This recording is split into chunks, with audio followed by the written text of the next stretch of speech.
la smart supply. Certains ont dit pourquoi la supply chain est morte et la smart supply. Alors, évidemment, un jeu de mots, hein, la supply chain n'est pas morte, bien sûr.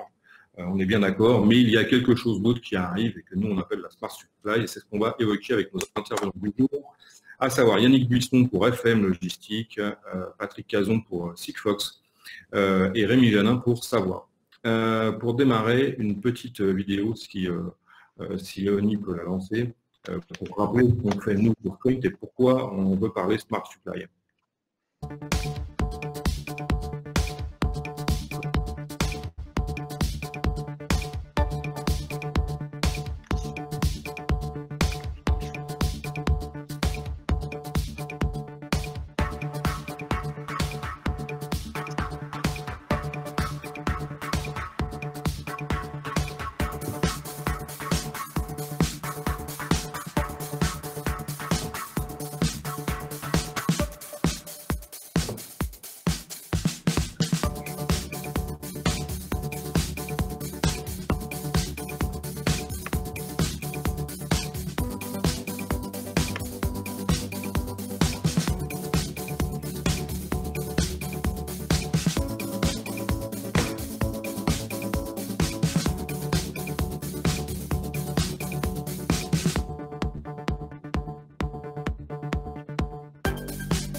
Ok, merci beaucoup Léonie. Je laisse remettre du coup les slides pour la conférence.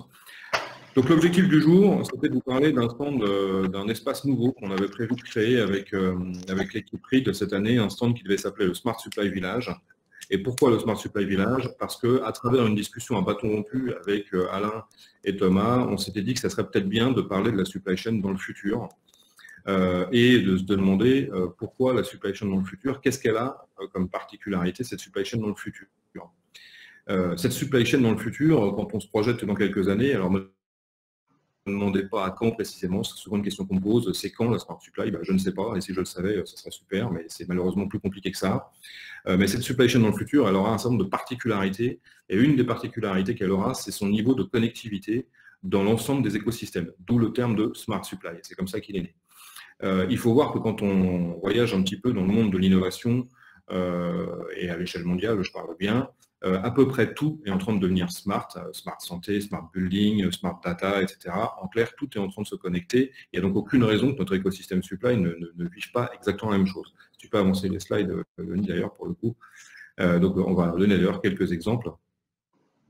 Voilà, donc un certain nombre de choses qu'on peut voir, les smart véhicules et compagnie qu'on peut voir, et je vous invite d'ailleurs à venir tous les ans avec nous au CES à Las Vegas, parce que vous verrez bien que tout est en effet smart autour de nous. Si tu passes au slide d'après, on va voir à quel point cette supply chain du futur va être totalement intégrée dans des écosystèmes, la smart industrie, la smart factory, dont on va parler à un certain moment. Bon, tous ces écosystèmes-là vont venir à se connecter, et on avait décidé de dédier un espace, le Smart Supply Village, à la vision d'un certain nombre de décideurs de ça sera quoi nos métiers dans le futur. Aujourd'hui, 3 ont accepté de venir témoigner, donc il devait y en avoir 12. On n'a évidemment pas pu proposer aux 12 parce que ça aurait été un petit peu compliqué sur un webinaire d'1 heure, mais 3 ont accepté de témoigner à mes côtés. Et je vais demander au premier d'ailleurs de prendre la parole, c'est Patrick Cazon, donc c'est le patron pour Sigfox sur le marché français, de nous dresser déjà un petit peu le panorama. J'ai vu passer la 5G là dans le chat. Oui, en effet, la 5G, au même titre que l'IoT, seront des sujets de cette smart supply, on est bien d'accord. Patrick, si tu peux nous brosser un petit peu le décor pour des gens qui n'y connaissent rien à ces sujets-là. Oui, tout à fait, merci. Donc, je vais lancer mes slides. Vous me direz si vous voyez bien. Par contre, il faudrait que vous me redonniez la main pour que je puisse lancer le partage.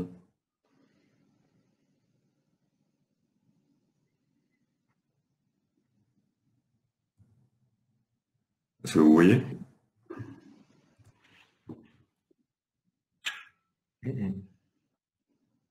Ok.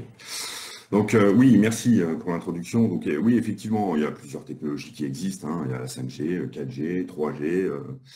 Nous, aujourd'hui, j'ai envie de vous parler de ce qui se fait concrètement et ce que les industriels ont mis en place dans la supply chain et la supply chain industrielle et les services de l'Internet des objets au sein de la supply chain.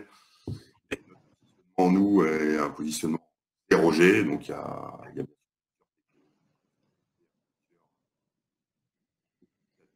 et effectivement toutes ces et le sujet, c'est pas de en fonction des...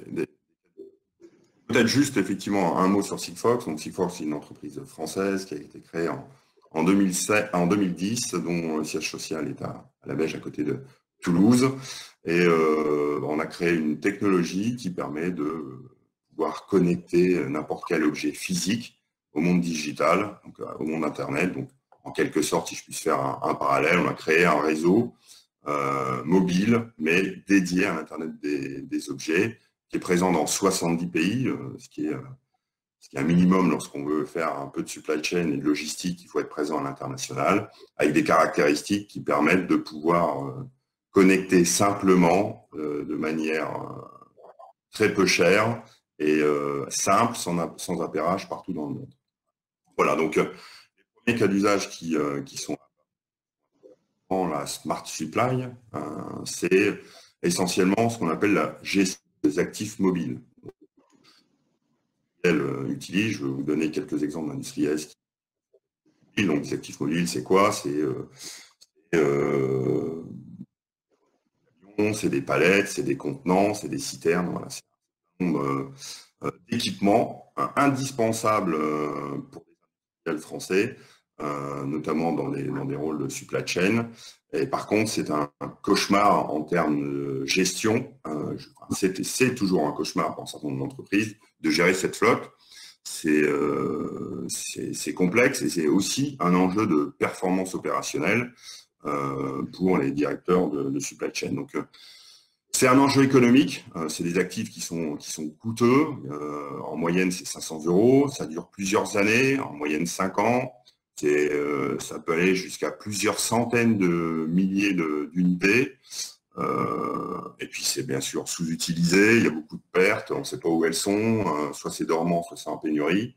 Et aujourd'hui, le pilotage est assez fastidieux puisque, c'est dispersé, c'est plusieurs sites de production, ça peut être chez le fournisseur, dans une filiale, à l'étranger, bien évidemment, et ou en maintenant chez un prestataire. Et aujourd'hui, le pilotage est fait sous Excel. Voilà. Donc, connecter ces actifs plus finement, ça permet justement de rendre réel quelque chose qu'on beaucoup de monde parle, sont les tours de contrôle de supply chain, mais rendre ces tours de contrôle digitales. l'IoT. Donc, l'intérêt de l'IoT, c'est de pouvoir remonter les informations directement du propriétaire de l'équipement, à savoir ici qui peut être une palette, de récupérer ces données les remonter directement et en temps réel, de façon à avoir une vision de bout en bout de la vie de ce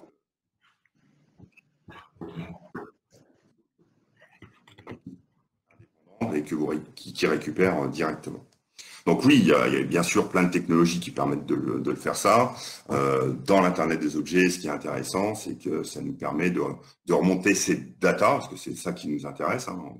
J'en reviendrai à la fin de la présentation sur la partie Big Data, analyse des données, mais c'est bien cette data, mais c'est de la collecter au bon prix. Quand une palette en bois coûte 10 €, si collecter cette data coûte plusieurs dizaines d'euros, voilà, le retour sur investissement, on ne l'a pas. Donc, c'est vraiment collecter ça au bon prix, entre guillemets.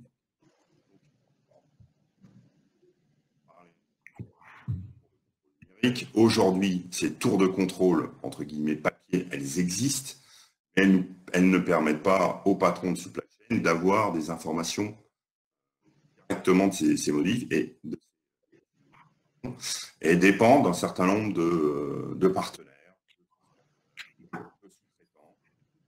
avec des visions par silo. Ce qui est intéressant avec la Smart Supply, c'est qu'on permet en temps réel d'avoir une vision globale du process de la supply chain sur le flux en amont et aval. Voilà, donc là, je vous ai donné quelques exemples d'industriels qui ont mis en place ce type de smart.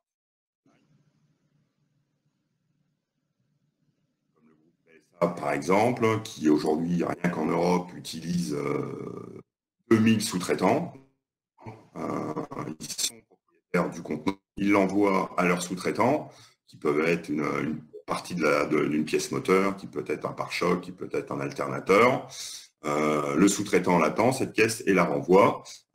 C'est sur des boucles fermées ou des boucles ouvertes, mais au moins, PSA a une vision en temps réel et peut prendre les bonnes décisions en termes de logistique, j'en reviendrai en détail dessus, en termes de transport. Airbus fait exactement la même chose, sauf que là, les pièces sont transformées, donc ils ont à peu près 200 sous-traitants partout en Europe et aux États-Unis et en Chine, et c'est intéressant de savoir que la pièce qu'ils ont envoyée au sous-traitant A, pour qu'il la transforme, cette pièce est bien arrivée à destination. Par contre, ça fait 48 heures qu'elle n'a pas bougé du site. Comment ça se fait qu'elle n'a pas bougé du site alors qu'elle était censée sortir au bout de 24 heures? Donc on peut avoir une alerte.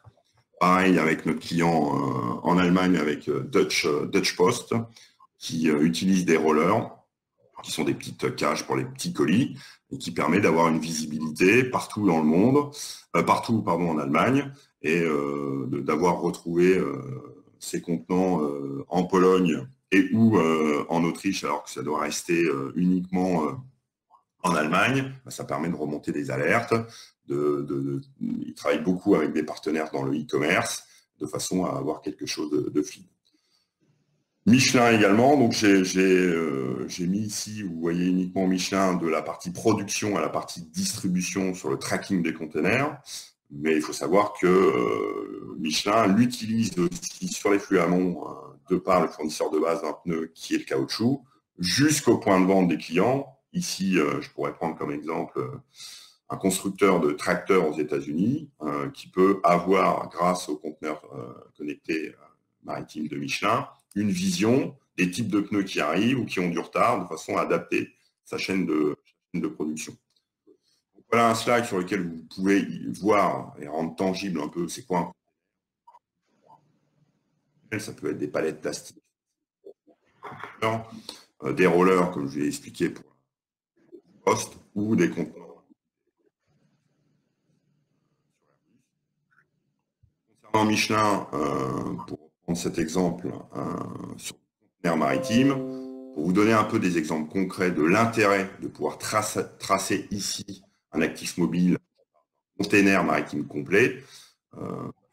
Intéressant de savoir aujourd'hui, par exemple, quand on envoie un container de Clermont-Ferrand à Johannesburg, Sud, on a 200 interactions, 28 intervenants et sous-traitants.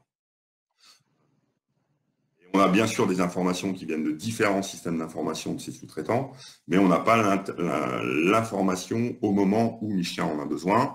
Et ça leur permet aussi de pouvoir prendre des décisions. Quand ils envoient 3 containers depuis Clermont-Ferrand pour la même destination qui est Johannesburg, et qu'au bout de quelques jours, ils s'aperçoivent qu'il y a un seul container qui a Fos-sur-Mer, le deuxième au Havre et le troisième à Rotterdam, bon, ils savent déjà anticiper des problèmes qui peuvent arriver.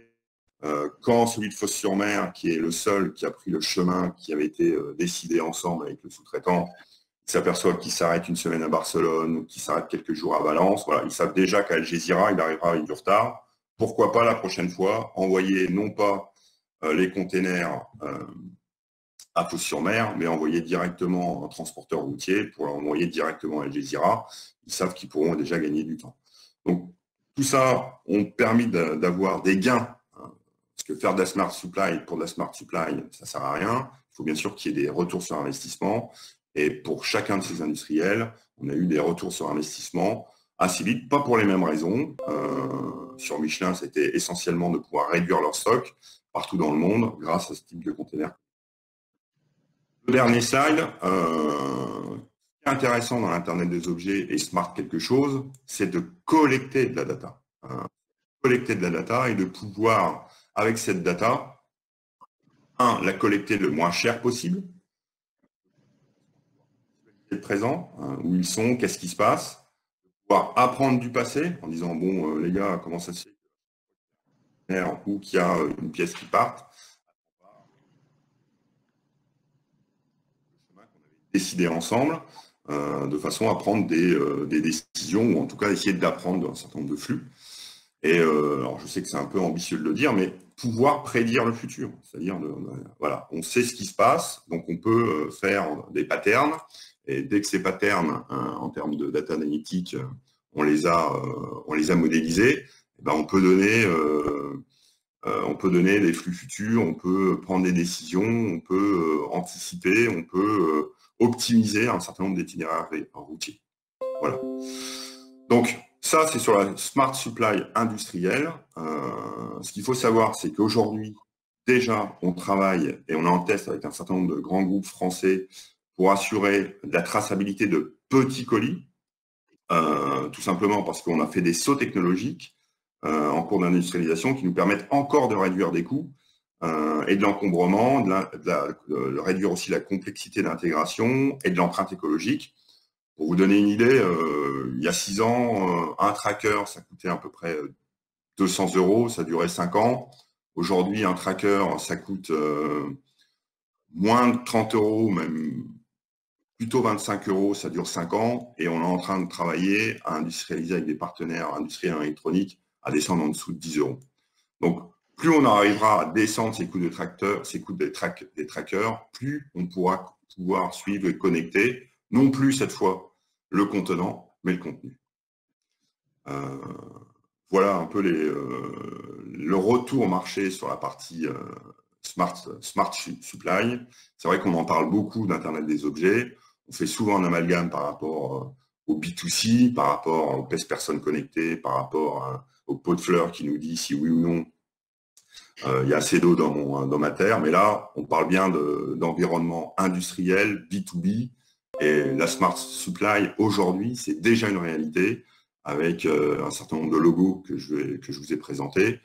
Mais j'aurais pu vous parler de Total également, qui a lancé une offre autour de ces gestions de remorques, par exemple, avec l'offre Findit, qui est commercialisée aujourd'hui par S24.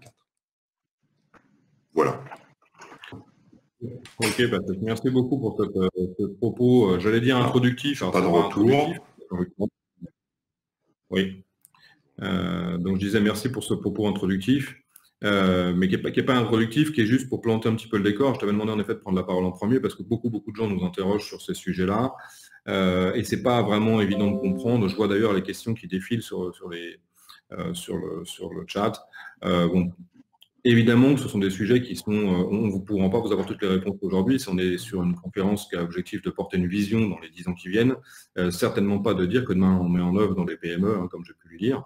La question est plutôt de se demander qu'est-ce que demain, comment cette supply chain demain sera construite et comment il va falloir s'y préparer. Dans la foulée de la vision technologique de Sigfox, on va demander un petit peu la vision métier cette fois. Yannick, pour FM Logistique, comment chez FM on commence à interpréter ces signaux de nos métiers projetés dans un certain nombre d'années au service à la fois de nos clients B2B, mais aussi de la société et des enjeux RSE de nos environnements supply. Si tu peux nous brosser un petit peu comment FM voit les choses aujourd'hui. Oui, très bien, merci Fabien, bonjour à tous. Donc, moi, je vais vous parler de 3 sujets principaux aujourd'hui. Je vais vous parler de qu'est-ce que le digital apporte à nos métiers et à la supply en général. Je vais vous parler d'environnement. Je crois que la période qu'on vient de vivre montre l'impact de nos activités sur l'environnement, puisque quand elles s'arrêtent, l'environnement montre des signaux différents. Donc il y a un enjeu autour de l'impact de nos activités sur l'environnement. Et puis je vais terminer par un focus sur l'urbain, qui, on l'a vu récemment, et d'une manière générale, je pense que cette crise a accéléré, a renforcé, a exacerbé, vous utilisez le mot que vous voulez, un certain nombre de tendances. Et donc il va falloir prendre en compte, puisqu'il va falloir les organiser, les structurer, les rentabiliser. Et donc je vous parle un peu plus de l'urbain. Et dans tout ça, c'est quoi les éléments de la smart supply qui peuvent nous aider? Sur le digital, je crois qu'on vient de vivre tous 3 mois à titre personnel, à titre professionnel par le télétravail, à titre de la supply chain sur le suivi des activités qui ont été très digitaux. Et d'ailleurs, cette version du SITL cette année montre qu'on a tous basculé sur un certain nombre de formats digitaux. Donc je crois que des projets de visibilité, des projets de suivi, de tracking, qui étaient déjà à l'ordre du jour depuis maintenant 2-3 ans, ne vont faire que s'accélérer sur comment accéder à la visibilité de ma supply chain de n'importe où. Et puis l'élément nouveau, je pense, et ça sera le cœur de mon propos sur ce premier thème, c'est je crois que le temps réel est une nécessité. Et on a vu qu'un certain nombre d'objets connectés, d'IoT et de d'autres dispositifs pouvaient nous aider à aller vers le temps réel. Je crois que le temps réel, c'est ce qui permet de déverrouiller l'ensemble de nos process. Tant qu'on n'est pas en temps réel, on a du mal à inventer des services efficaces. Et donc la clé, ça va être le temps réel. Et ça, c'est nécessaire sur l'ensemble de la supply et c'est nécessaire en particulier sur le transport, qui est un monde ouvert, qui est un monde international, national, régional, local, urbain. Et donc, tout l'enjeu, c'est comment on arrive à capter de l'information temps réel pour pouvoir l'utiliser, mieux optimiser et réagir plus vite. Donc clairement, le champ qui va, je pense, évoluer très fortement dans les années à venir, ça va être tout ce qui tourne autour du tracking transport. Patrick vous a parlé de tour de contrôle, et la tour de contrôle, elle capte des informations, elle les analyse et elle réagit. Et tant qu'on n'est pas en temps réel, on est limité, même si on peut faire des choses. Donc voilà, donc tous ces outils-là, toutes ces technologies vont nous permettre d'approcher le temps réel. D'ailleurs, vous le voyez bien, depuis maintenant 3-4 ans, beaucoup de startups qui tournent autour du tracking transport, qui tournent autour du suivi, maintenant des plateformes digitales d'organisation, qui sont plutôt encore sur le camion complet, mais avec l'augmentation de la disponibilité des informations, avec l'augmentation de ce fameux temps réel, on va pouvoir aller vers de l'optimisation, à mon avis, encore plus poussée, pas simplement sur des camions complets. Et si on y ajoute un peu d'intelligence, moi j'aime pas beaucoup parler d'intelligence artificielle, mais en tout cas, si on y met de l'analyse de data et de l'anticipation, ça va nous ouvrir un champ du possible sur le transport bien supérieur à ce qu'on peut faire aujourd'hui. Donc clairement, le fil conducteur de cette première partie, c'est rapprochons-nous du temps réel, parce que ce temps réel, il nous permet de connecter des mondes qui aujourd'hui sont déconnectés et qui gagneraient à être connectés. Je prends juste un entrepôt et du transport amont-aval. Plus on les connecte, plus on peut fluidifier les process, plus on peut limiter les temps d'attente, plus on peut anticiper des retards, plus on peut optimiser et après vous pouvez le déployer. Donc ce premier point, du temps réel, il est clé. La deuxième thématique que j'aimerais aborder, elle concerne effectivement le RSE, l'environnement et le travail que nous avons tous à faire sur la diminution de l'impact des activités sur l'environnement. Et donc il y a tout un volet énergétique à la supply chain qui est important. Énergie sur les entrepôts, énergie sur les motorisations. Et donc, bien sûr qu'il y a des avancées, mais ce qui concerne la production d'énergie locale, ce qui concerne la consommation, tout ça va évoluer grâce aussi à des dispositifs technologiques. On parle de smart grid, de pouvoir transporter de l'énergie d'un point A à un point B, de la transformer dans une autre énergie. Tout ça, c'est des technologies qui sont aujourd'hui disponibles. Prendre des panneaux photovoltaïques, transporter du courant à un autre endroit, le retransformer en hydrogène par exemple, là où on consomme. Tout ça permet effectivement, quand on en a besoin, hein, et donc il y a des notions de stockage intermédiaire qui apparaissent. Et donc voilà, donc ça c'est un enjeu de la supply en général. Et toutes ces technologies qui commencent d'être disponibles rendent, enfin en tout cas, laissent présager une modification assez importante de tout ce volet énergétique qui est clé pour diminuer l'impact des activités supply sur notre environnement. Le troisième volet que je souhaitais aborder avec vous, il concerne tout ce qui tourne autour de l'urbain, de la logistique urbaine, puisque on a bien vu que, et on voit bien que depuis un certain nombre de mois, et ça s'est accéléré ces derniers mois, et une partie de cette bascule de consommation du physique au digital va rester, et de toute manière c'était déjà une tendance à la croissance, amène un certain nombre d'enjeux. Hein, et donc l'urbain, pour moi, il concentre des enjeux autour du délai. Je reviendrai sur ce sujet du délai de livraison, de la promesse client. Il apporte un enjeu lié à l'espace, hein, puisque comment faire sur un espace réduit des activités qu'aujourd'hui on fait à l'extérieur des villes sur des espaces beaucoup plus larges. Il amène une certaine complexité parce qu'on voit bien que les canaux de consommation et de distribution se sont multipliés et se multiplient.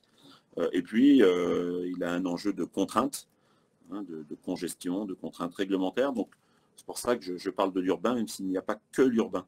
Mais je trouve qu'il est assez révélateur de la complexité à venir et du besoin d'être smart pour pouvoir y répondre. Quand je parle du délai, c'est qu'effectivement, aujourd'hui, si on regarde les délais, un industriel livre des entrepôts de la grande distribution. Globalement, on est sur du J+4. Un entrepôt grande distribution qui livre ses magasins, on est plutôt sur du J+1, J+2, de temps en temps une partie et le même jour. Quand on est dans l'urbain, on n'est plus en J, on est en H. Donc on est plutôt en H+2, en H+4. Voilà, et des fois même des services 30 minutes, 1 heure. Donc clairement, il y a un premier enjeu qui est le temps. Le deuxième enjeu, c'est la place. Si on était capable de faire des entrepôts de 50 000 m² en plein centre-ville, l'enjeu de la place ne se poserait pas. Hein, donc Rémi nous en parlera certainement après. Lié à l'urbain, il y a un enjeu de traiter des activités sur 1000-1500 m² avec 9000 références, tri-température quand on est dans l'alimentaire. Et donc, il y a un sujet d'optimisation de la place, mais pas que d'optimisation de la place, puisque ça sert aussi aux fameux problématiques de délai. Hein, et donc, il y a un enjeu mécanisation et un enjeu automatisation de ces activités. Le troisième point, c'est la complexité. Aujourd'hui, on a des magasins, on a des drives, on commence à avoir des consignes, on a des corners dans les magasins. On voit bien qu'il y a des nouveaux réseaux qui se développent sur le bio, on a des boucles locales, on a des initiatives sur le vrac. Et donc tout ça, ça ne fait qu'augmenter la complexité de la supply dans l'urbain. Et tous ces canaux, le consommateur souhaite pouvoir switcher d'un canal vers l'autre. Donc ça augmente cette complexité. Et puis le dernier point qu'il faut prendre en compte dans l'urbain, c'est bien sûr toutes les contraintes d'accès, qui peuvent être des contraintes de plage horaire, qui peuvent être des contraintes de stationnement, hein, puisque l'enjeu de la livraison passe aussi par le stationnement, de la congestion. Et on voit bien donc là que la technologie va pouvoir nous aider. On commence d'avoir des places de parking qui sont monitorées en temps réel pour savoir si elles sont disponibles ou pas disponibles, des plans des parkings. Et donc c'est bien la capacité à mettre toutes ces informations disponibles au service de la supply qui va nous permettre d'apporter des réponses plus efficaces. Hein, on parle de Smart City. Et dans Smart City, il y a tous ces éléments-là de comment j'arrive à capter des informations qui me permettent d'être plus efficace dans la supply. Et donc voilà, je pense que l'urbain, c'est un des enjeux de demain, de par la concentration, de par le niveau de consommation en centre-ville, de par les contraintes qui vont arriver. Et donc ça, c'est clairement un champ d'utilisation de cette dimension smart de la supply. Et à nouveau, ça pousse au temps réel, puisque plus on sera en temps réel, plus on arrive à être efficace. Voilà, donc en synthèse et en conclusion, je dirais que on se demande toujours c'est quoi cette smart supply. Le smart, c'est de la data. Et vous voyez bien que pour pouvoir accélérer et être plus efficace, il nous faut de la data. Cette data, elle amène une autre complexité qui est la capacité à la gérer. Et donc, elle appelle à de la technologie pour pouvoir la capter. Elle appelle à la technologie pour pouvoir l'utiliser. Et elle appelle à de la technologie pour aussi regarder comment on va pouvoir traiter deux problématiques qui sont liées à tout ça. C'est l'aspect écologique et économique, puisque toutes ces contraintes, tous ces flux, toute cette rapidité nous appellent à devoir optimiser pour pouvoir rendre ces modèles rentables. Et donc ça va être un des enjeux majeurs de toute la supply. Comment on rend, au-delà de capter de la data, c'est super de capter de la data, sauf qu'à un moment donné, il faut que ça amène une efficacité économique, écologique, pour rendre ça viable. Voilà, c'était les 3 sujets que je souhaitais partager avec vous. Merci, sur l'utilisation. Merci beaucoup Yannick pour cette interprétation vue côté FM Logistique. Il y a certains points que tu as évoqués, en particulier l'impact qu'a pu avoir le Covid sur nos organisations et nos métiers, et aussi du coup sur un certain nombre de façons de travailler demain et des accélérations. On a longuement parlé avec Rémi en préparant en l'occurrence au webinaire, mais pas que. Je vous propose qu'on écoute la vision côté industriel de Savoie sur cette Smart Supply et sur ces enjeux. Oui, alors bonjour à tous. Effectivement, Savoie, nous on est spécialisé, en tout cas dans la conception, l'intégration, la fabrication et l'édition de solutions pour la supply. Pour faire très simple, soit en partie logicielle évidemment, soit en partie équipement d'entrepôt. Et donc tout ce qu'on a entendu jusqu'à maintenant est évidemment très intéressant. Nous, on peut le compléter par une vision qu'on a aussi avec les principaux acteurs du monde de la distribution qu'on sert tous les jours. Et effectivement, comment ceux-ci s'adaptent et entrevoient la smart supply du futur. Alors, globalement, on va commencer par une palissade, c'est-à-dire que les modes de consommation sont en train d'évoluer. Effectivement, ils ont été amplifiés par cette crise Covid. Mais il y a une amplification qui risque de rester à un niveau important sur effectivement une volonté du consommateur de pouvoir disposer des objets qu'il commande, des articles qu'il commande, à peu près n'importe quand, n'importe où, voilà, et pouvoir surtout être livré, avoir ce qu'ils appellent certains le delivery, soit dans un point relais, soit dans un magasin, soit dans le coffre de leur voiture. Il y a des études en ce moment là-dessus, soit en tout cas toute une série de points de livraison. Alors, la commande en elle-même, le digital est déjà partiellement traité. Tout le monde passe aujourd'hui par des plateformes, tout le monde a son propre site web. On a du côté digital déjà beaucoup de choses qui sont faites. Par contre, en termes d'omnicanalité, effectivement, c'est une des questions aujourd'hui du monde de la distribution. Donc, ce consommateur, il est hyper connecté, ultra renseigné, et surtout, il veut pas de rupture de son produit. Donc, il veut trouver son produit le plus rapidement possible, et il est prêt à changer de fournisseur s'il ne le trouve pas. Et ça, c'est une vente perdue pour un distributeur. Et en plus, je dis, il veut du track and trace, c'est-à-dire qu'il est comme quand on commande un taxi. Avec Uber, il veut savoir où est le produit, il voudrait pouvoir suivre son transport, il veut aussi savoir qui a planté le poireau qu'il a commandé, est-ce que l'agriculteur utilise des pesticides, etc. etc. Donc, une demande du consommateur de plus en plus exigeante. Et en fait, ce consommateur, il tire cette smart supply parce que, évidemment, tout le monde s'adapte pour essayer de faire en sorte de le satisfaire. Alors, si je prends un exemple aujourd'hui, par exemple, la grande distribution qu'on traite un peu tous les jours, la grande distribution est en train de se poser des tas de sujets sur finalement l'utilité des magasins, l'utilité d'un hyper, d'un super. On sait que les hyper ont des difficultés, en France notamment, mais pas que. Et que finalement, c'est quoi un magasin? Un magasin, c'est à la fois un showroom et un stock.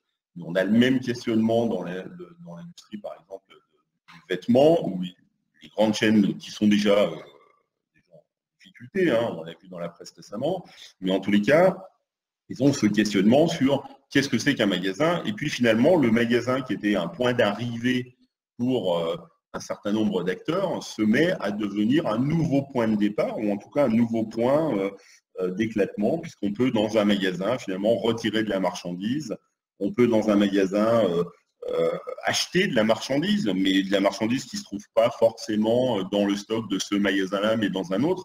On a vu arriver comme ça le ship from store, le store to store, le click and reserve, tout un tas d'outils digitaux. Et puis derrière, tout le monde dit, bah oui, la supply, elle n'a plus qu'à se débrouiller avec ça. Et effectivement, c'est un double questionnement de la part de tous les acteurs, un questionnement à la fois sur l'interconnexion gigantesque, et je vois qu'il y a des questions là-dessus, parce que c'est pas sans poser le problème de tous les systèmes d'information. Avoir une vision, par exemple, globale de son stock, quel que soit le point de stockage, et pouvoir activer un produit pour le mettre dans un canal particulier, sur un point de livraison particulier, et tout ça de manière extrêmement fluide, avec une information temps réel du client. Donc ça, c'est véritablement le mouvement de fond qui est en train de s'opérer. Et pour opérer ce mouvement de fond, évidemment, il y a un besoin d'intégration également au niveau des outils logistiques qui sont utilisés. Que je reviens sur l'exemple des hyper. Aujourd'hui, nombre d'hypermarchés ou de chaînes d'hypermarchés sont en train de réfléchir, de diviser leur surface en deux, une partie de la surface sur effectivement la partie magasin, la partie j'achète des articles classiques, on va dire, et puis une partie qui serait un nouvel entrepôt qui serait destiné à livrer des points plus petits en zone urbaine et compléter ces commandes de zone urbaine aussi par du stock qui se trouve sur ces petites surfaces. Donc, évidemment, tout ça nécessite l'optimisation des stocks, hein, tout ça nécessite, en tout cas, dans ces différents vecteurs, il y a aussi des contraintes. Hein, les contraintes, en tout cas les objectifs qui sont poursuivis. Il y a aussi un objectif de réduction d'invendus, parce que, évidemment, assurer l'intercanalité, comme le disait Yannick, c'est aussi réduire ces invendus, c'est réaliser des actes d'achat un peu partout et pouvoir faire cet acte d'achat indépendamment de la présence du produit à l'endroit où on réalise l'acte. C'est diminution de l'empreinte carbone, parce que tout le monde a bien ça en tête, et les acteurs industriels les premiers. On ne pourra pas continuer très longtemps sans diminuer toutes ces empreintes carbone. Donc il y a de l'optimisation nécessaire, cette optimisation des déplacements, cette optimisation des stocks, cette optimisation des productions, diminution des individus, c'est l'optimisation de la production. C'est avoir un maillage parfait en zone urbaine de ces consommateurs et en zone périurbaine également. Et donc, pour nous, en fait, la supply doit s'interconnecter à un écosystème global qui est beaucoup plus orienté client, qui est connecté au sales, au marketing, voilà, une supply qui finalement est tirée par le consommateur, et de plus en plus tirée par le consommateur, avec une difficulté majeure qui est effectivement la volatilité de ce consommateur. On l'a vu pendant la crise, hein, certains ont multiplié leurs ventes par e-commerce par 600, 800, 1000%. Et comment pouvoir gérer ça dans une omnicanalité. Donc évidemment, on a des tendances technologiques hein, qui se mettent en œuvre, ou en tout cas organisationnelles. C'est-à-dire qu'on a des énormes entrepôts qui sont des cathédrales logistiques qui existaient déjà auparavant et qui continuent d'exister pour livrer des points d'éclatement de plus faible taille. Évidemment, ces grands entrepôts ont une empreinte logistique extrêmement forte. Le bâtiment, par exemple, est dimensionné en fonction du processus qui se trouve à l'intérieur. Alors évidemment, on prend des hypothèses de flux futurs, etc.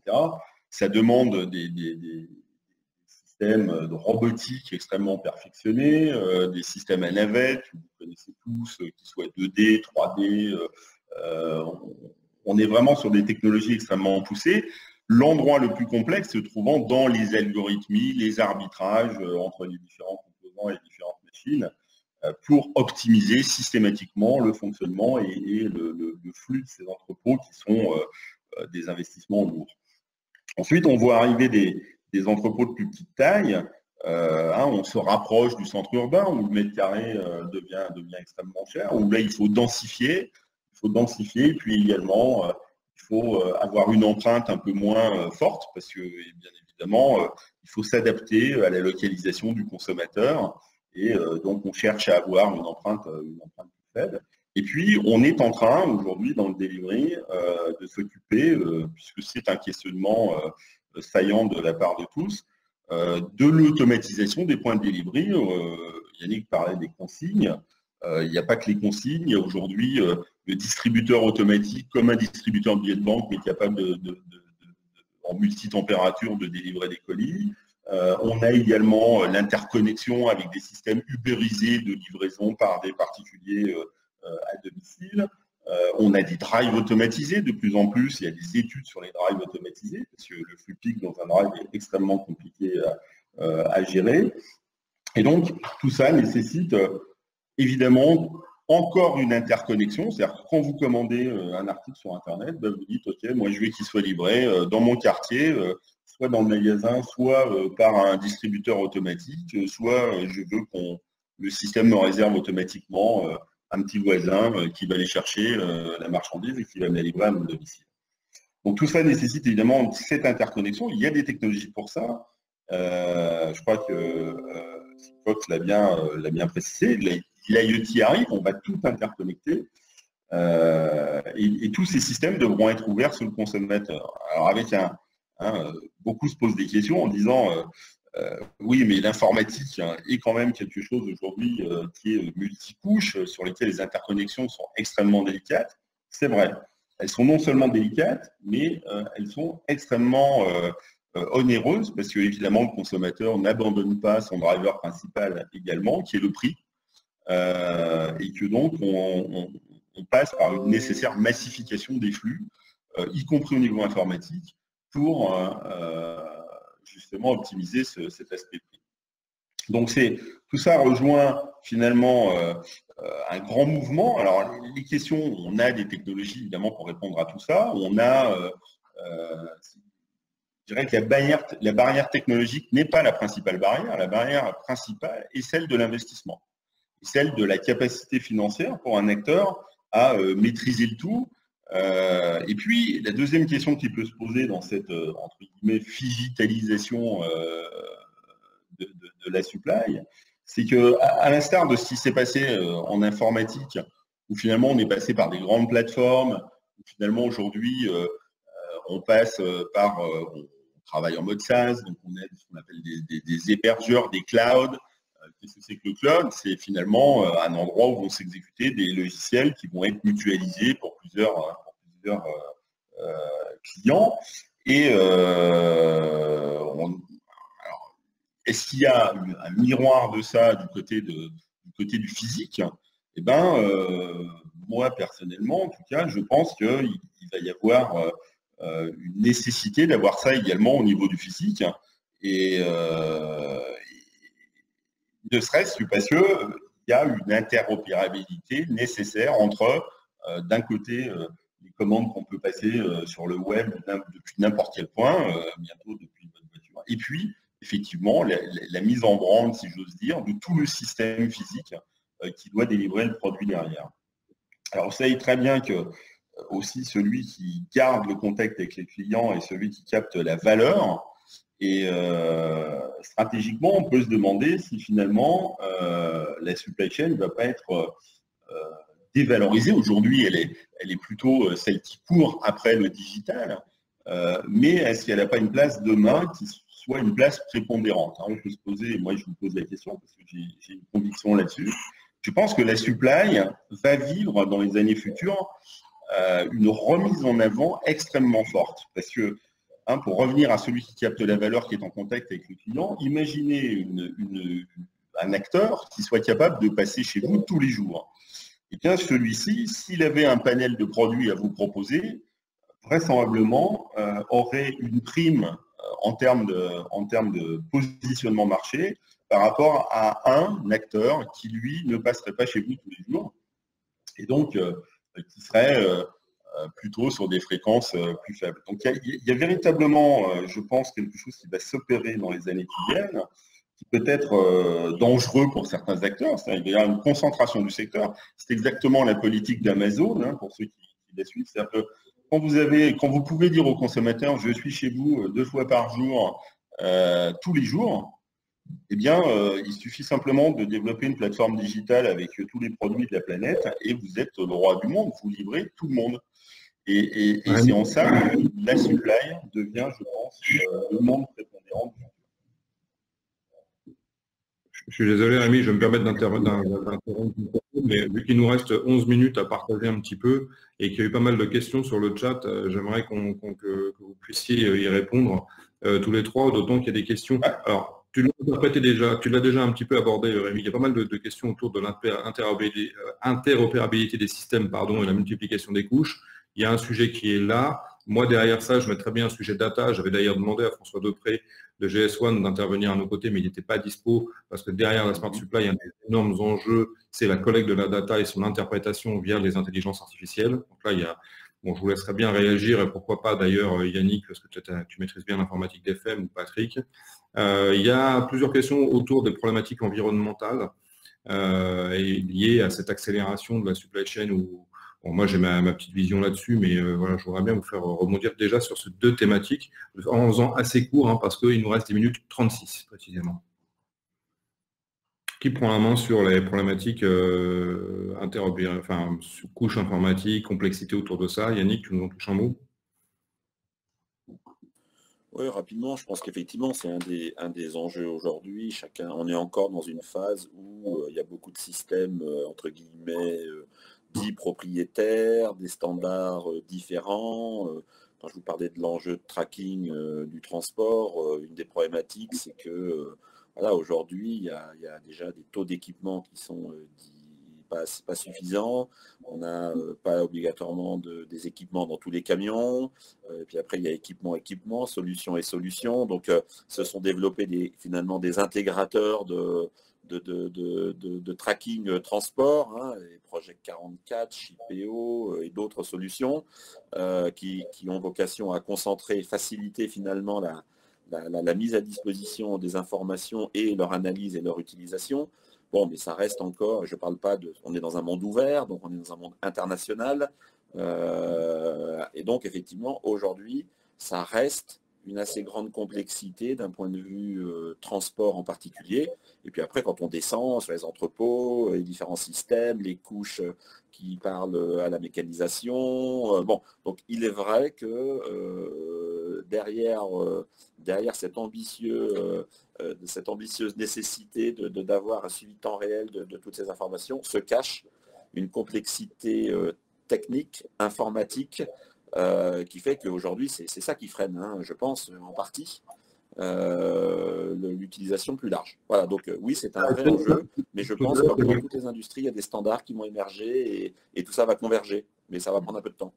Il y a aussi le sujet que tu évoquais tout à l'heure, qui était le ROI derrière tout ça, et qui aussi était en filigrane des questions qu'on a pu avoir. Ces technologies qu'on ne maîtrise pas encore complètement et qu'on ne sait pas totalement interpréter pour le futur, elles ont aussi des impacts dans les coûts et comment ils seront amortis. Patrick, je veux bien que tu dises un mot un petit peu sur un sujet de massif. Oui, Patrick, si on t'entend, donc si tu pouvais nous toucher un mot un petit peu des coûts et de l'évolution des coûts, tu as parlé un petit peu tout à l'heure des capteurs. J'aimerais bien aussi avoir ta vision parce qu'il y a eu plusieurs questions autour des enjeux environnementaux. Alors, une smart supply, c'est plus ou moins carboné, décarboné, c'est comment tu vois les choses. Et puis après, je veux bien que vous rebondissiez sur ce sujet-là, justement, Yannick et Rémi.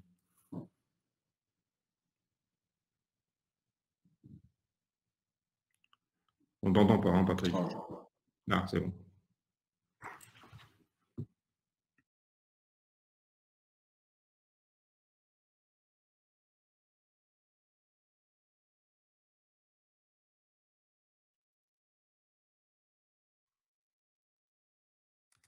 Oui, je suis désolé. Est-ce que vous m'entendez? Oui, c'est Ouais. bon. Ah ouais, c'est bon. Okay. Alors, je suis désolé, Fabien, je n'ai pas entendu la question. Est-ce que tu peux me la répéter rapidement? Est-ce que, d'après toi, une smart supply, un monde smart, est-ce que c'est plus ou moins impactant sur l'écologie, sur les problématiques environnementales? Pas mal de questions autour de ça. Bon. Est-ce qu'un monde smart? Oui, je suis désolé, la liaison n'est pas très bonne, je n'entends pas ta question, Fabien. Et réessaye une dernière fois, et sinon tu passes à quelqu'un d'autre, parce que je n'entends pas. Avec ma question, c'est est-ce que d'après toi, un monde smart sera plus ou moins impactant sur les problématiques environnementales? Est-ce que demain, une supply chain rendue connectée, est-ce que ça aura des incidences positives ou négatives sur nos organisations? Alors, voilà, c'est une grande question et je pourrais l'aborder sur plusieurs angles. Déjà, de toute façon, sur la partie capteur, parce qu'effectivement, quand on parle de capteur, on parle d'objets électroniques. Donc, déjà, on fait en sorte qu'il y ait une façon de gérer de manière écologique ces capteurs d'une manière électronique en supprimant. Il y a déjà des tests qui sont faits pour supprimer, par exemple, toute la partie batterie.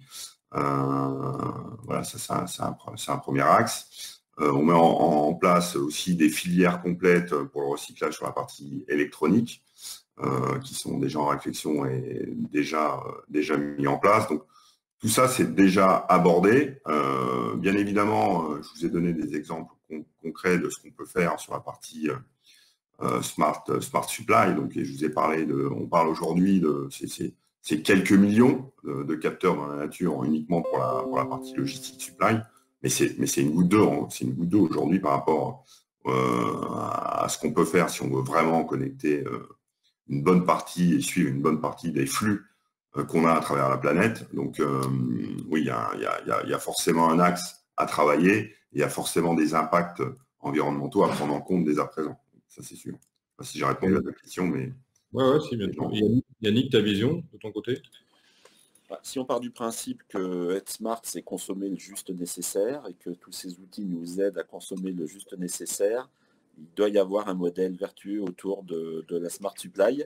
Maintenant, il y a des effets d'échelle. Rémi en a parlé un petit peu. Il y a aussi des effets de mutualisation, c'est-à-dire qu'aujourd'hui, on est encore dans des choses un peu silotées, chacun a ses initiatives, etc. Donc, si tout ça nous aide à nous ouvrir, à nous connecter et à faire le trajet nécessaire et pas 5 trajets, oui, il va y avoir un effet vertueux. Donc, maintenant, c'est un effet d'échelle et d'entraînement. À court terme, c'est pas obligatoirement ça qu'on voit. Je pense que si ça nous aide à consommer exactement ce dont on a besoin, en termes d'énergie, en termes de transport, en termes d'externalités négatives, ça doit avoir un impact positif. Rémi, tu conclus sur le thème? Oui, moi je suis d'accord avec Yannick. En fait, le premier gain, c'est effectivement la juste consommation. Le nombre de produits aujourd'hui qui sont fabriqués dans le monde et qui sont jetés à la poubelle in fine ou qui sont détruits, c'est quelque chose de colossal. D'avoir une consommation juste et juste ce qu'il faut, hein, comme on dit de temps en temps, évitera tout ça. Et après, ensuite, effectivement, la smart supply, c'est beaucoup de connexions, c'est beaucoup de plateformes informatiques. On sait que ça produit énormément ça y bouffe de l'énergie, ça en produit également. Donc c'est dans les modes de récupération de ces énergies, c'est dans la décarbonation des transports, mais ça, il y a déjà beaucoup de choses qui sont faites là-dedans. Il y a des filières hydrogène qui sont en train de se mettre en place. Et puis d'un autre côté, il y a des optimisations du transport via des logiciels de gestion de tournée qui existent. La mutualisation va apporter aussi son lot d'économie. Donc moi, je pense que plus tout ça est interconnecté et plus on ira vers une planète plus verte, oui. Bon, la petite histoire de la Smart City, et là c'est Patrick qui pourra en parler, démontre qu'aujourd'hui des bâtiments connectés font des économies d'énergie parce qu'on maîtrise mieux tant les fluides que les problématiques de température, etc. Donc déjà, il y a déjà des expériences dans un monde smart où on a optimisé ces sujets-là. Après, il y a une autre problématique qu'on pourrait se poser, c'est de se dire, est-ce que la supply chain demain ne sera pas quoi qu'il se passe obligé d'être smart. Moi, je pense que oui, parce que faut quand même pas oublier qu'un certain nombre de villes commencent à devenir connectées et un certain nombre d'écosystèmes s'organisent autour de ça et la supply chain ne vivra pas en dehors du reste du monde, bien au contraire d'ailleurs. Sur les retours d'expérience un petit peu de ça, Patrick, moi je sais que j'ai vu Pacor qui a fait pas mal de choses autour de ça. Tu peux en toucher un mot si tu m'entends ou pas? Oui, je t'entends sur la partie Smart City, building, etc. Hein, c'est ça ta question? Oui, on l'a notamment avec une métropole que tu connais bien, Fabien, avec le maire Monsieur Béchu à Angers notamment, sur lesquels on a fait effectivement des tests, sur lesquels ils ont des bonnes réflexions, parce qu'il y a énormément de collectivités, énormément de connecter un certain nombre de choses, 2-3 capteurs de poubelle ou 2-3 capteurs pour savoir si la Seine a dépassé tel ou tel niveau. Mais ce qui est important, c'est aussi de prendre en compte justement les derniers kilomètres. On parle souvent dans la supply chain des derniers kilomètres, comment on peut s'assurer, comment rentrer dans les villes avec des problèmes justement de réduire le nombre d'automobiles et donc aussi des contraintes pour les logisticiens ou pour les transporteurs. Donc, comment on prend en compte tous ces aspects-là pour avoir une ville intelligente, mais pas une ville intelligente connectée pour faire de la télérelève de 2-3 choses, mais vraiment dans sa globalité. Et encore une fois, aujourd'hui, je pense qu'on a beaucoup de travail à faire parce qu'il y a beaucoup de choses qui sont faites mairie par mairie ou collectivité par collectivité, mais qui ne sont pas vues d'un point de vue global, parce que c'est très bien de mettre quelque chose en place dans une ville, mais s'il n'y a pas d'interopérabilité, je reprends les mots que vous avez employés, s'il n'y a pas d'efficacité, notamment sur la partie de système d'information, de plateformes communes pour récupérer des datas, pour en faire quelque chose de pertinent pour la communauté, je pense ça va prendre un petit peu de temps avant qu'on puisse arriver là où on veut arriver.